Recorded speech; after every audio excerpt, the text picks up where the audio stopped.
passengers' cabins were appointed according to class. Sleeping arrangements varied greatly by ticket price. First-class passengers could have enjoyed one of the 39 private suites at the top of the ship, which had 2 large bedrooms and even a guest room.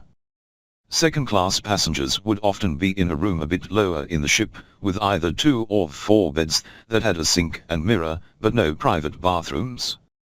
They did have access to an outdoor promenade, smoking room, and library, however. Third-class passengers slept near the noisy bottom of the ship. Rooms with bunk beds held up to 10 people at a time. Single men slept in the bow of the ship, while single women and families were usually in the stern. Reportedly, there were only 2 baths for everyone in third class, which comprised over 700 passengers.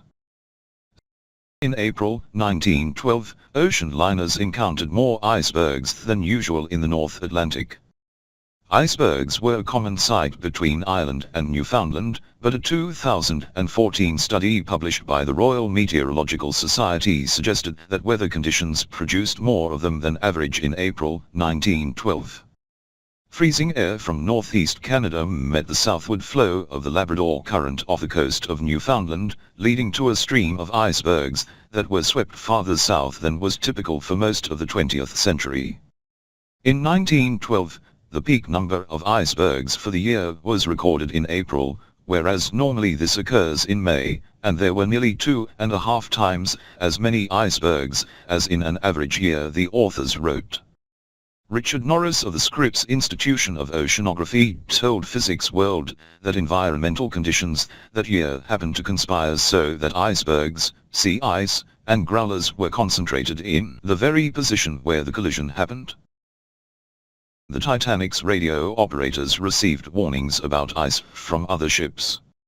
On the 14th of April, 1912, the Titanic received several wireless messages from other ships warning of ice along their routes.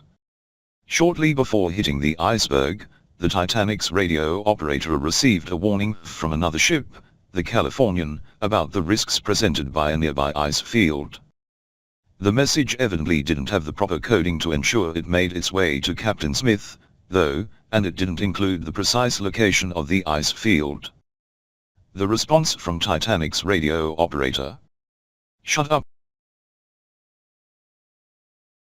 According to testimony from the Californian's operator Cyril F. Evans, the Titanic was thought to be unsinkable. Contrary to popular belief, the White Star Line never touted the Titanic as unsinkable ahead of its maiden voyage. It did come pretty close, but always hedged on the claim. A 1910 article in the Birmingham Weekly Post reported, "As far as it is possible to do so, the Titanic and Olympic are designed to be unsinkable." There were also references to Titanic being practically unsinkable, but nothing quite as hubristic as Cal Hockley's statement that God himself could not sink this ship, and please do not mention that Cal Hockley was not a real person. The most famous unsinkable statement actually came after the ship had sunk. As the first reports of the disaster started coming in, White Star Line executive Philip Franklin said, "We place absolute confidence in the Titanic. We believe the boat is absolutely unsinkable." Hours later, Franklin admitted he was wrong, but maintained there were a sufficient number of lifeboats on board the Titanic to take all her passengers. Wrong again.